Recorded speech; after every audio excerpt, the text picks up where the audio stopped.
Manny Munaya, Senator Bam Aquino bilang peka paborableng personalidad king politika agpangking pahayag 2026 first quarter survey ning Publicus Asia Incorporated.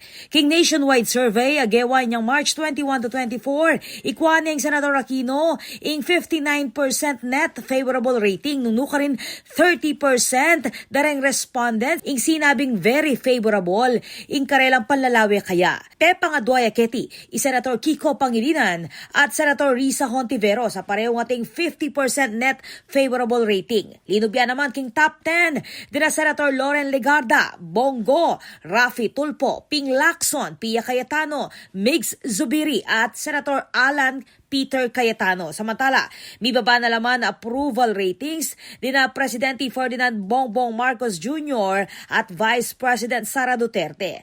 At yung 19% ng approval rating ng Presidente, iba't king dating 22%, kabang 13% ing kayang trust rating. I Duterte naman, ibabaya king 28%, iba't king 34%. Pepakit mo naman king survey na maninto niyang publikong reform-driven at transparent na liderato.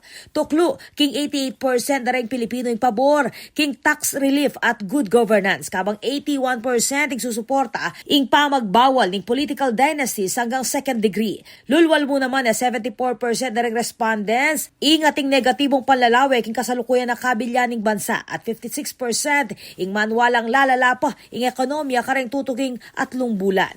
Ako po, Patricia Mamangon para King News Force Pampanga. Balitang tutuking balen, susuyo.